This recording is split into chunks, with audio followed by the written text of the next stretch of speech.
Claudia, how would you describe our friendship both on and off screen? I'll start with on screen. So I feel like Penelope is like incredibly patient with Eloise's pinball machine brain. She's got like a pinball machine brain, hasn't she? Mm-hmm. With no real filter of what then comes out of her mouth. What they share is like a real rock in each other, because whilst Eloise is blabbering on, I really do think she doesn't have these sort of conversations with anyone else. And then for us, I reckon there is also a lot of patience. No! Yeah, you're very patient. You're very patient. A lot of humour. I think we send each other a lot of ridiculous photos of ourselves, looking at our most sexy. Most stunning. So, Nicola, what is your favourite thing about Penelope? I think my favourite thing about Penelope is that she is written as a human being. She is multifaceted. She's a flawed young woman, but she is super kind and hopeful, optimistic. She's a romantic.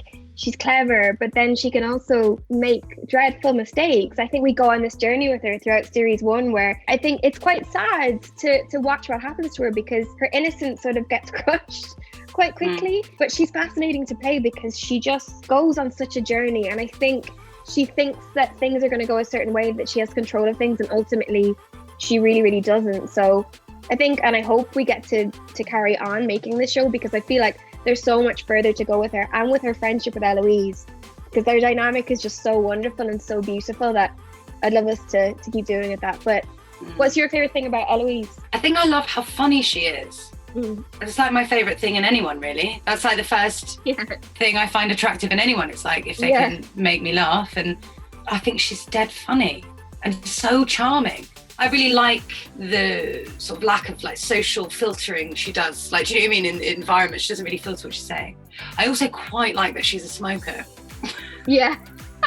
I really love it. She's a bit of a rebel without a cause. Yeah, I think it's interesting playing someone like Eloise, because she's right, isn't she? She's right to explore her freedom, or the idea of her freedom, and she's right to explore that maybe the template that everyone has been following is a template, but it's not the template. And I guess because of her sort of like rebellious, sort of spunky spirit she has, it just makes it really exciting to watch, because I'm sure actually there are many characters in the show who have similar thoughts, feelings and desires about being like, well, I don't know if I want this. It's like Penelope, you know, has got loads of desires she's got in her heart that she's not sharing, but Penelope's just like, she's the megaphone of it. I think that's it. Yeah, I think completely. Eloise is the megaphone for everyone who is kind of feeling the same. I think that's what Penelope loves about her as well, is Eloise doesn't have a fear of saying those things. Penelope's thinking them, but the word, she's too scared to say it. So I think she just admires Eloise's bravery, you know, just to say it out loud. It's so refreshing to actually hear someone voice those opinions. So it feels like a real coming of age for Penelope and Eloise, but you feel like they kind of find each other like through their friendship and find their voices. Yeah, I think like Penelope doesn't exactly have the most harmonious home, whilst Eloise does have a very like sort of quite a nice setup. So with the two of them, they've like known each other for so long, they've lived opposite each other, they've watched each other grow up, and now they're entering this bizarre ritual that obviously Eloise finds like almost abhorrent. What do you think Penelope's idea is of the marriage market itself? I think she doesn't hate it as much as Eloise does. I think she understands that it's part of it, but she is also in a funny position because she's so young and she's so not ready to participate in this and doesn't want to. Also, she's desperately in love with Coughlan, so she just has no interest in it. But I think also it's a little frustrating for her sometimes to hear Eloise constantly complaining about it, because Eloise doesn't know the realities of it yet. Penelope was thrust out there on her own effectively, and Eloise can go, this is stupid, this is this, and Penelope thinks, well, this is what I have to deal with every day, and you don't really know. So I think that's where the tension arises between the two of them. Yeah. And it's so sad to see it happen, but you can see how it does happen with them. And that's friendships. It's not smooth sailing all the time. The shift that their friendship is going to take, if we ever get the joy of a second series, like, that's going to be mad to think about this, like, this love that they have, And for something, you know, Eloise is kind of obsessed with Lady Whistledown to the point where she sees Lady Whistledown as an expression of everything she actually wants, like ousting people, earning her own money. And then that's going to be a crazy thing for us to do together. It's going to be fascinating because I'm trying to think, like, she has so much to say but doesn't say it. And even to Eloise, who she probably is the most herself around Eloise than she is around anybody. I'm like, how is she so comfortable being so duplicitous? Like, how is she fine with that? There's so many opportunities in which she could tell Eloise. I can't fathom how Eloise will take it. I think it's going to be such a terrible moment for their friendship because it's what has obsessed Eloise. And also, like, Penelope is not showing such a huge side of her personality. All those snarky things that Whistledown says, that is her. It's not just because she's not saying it.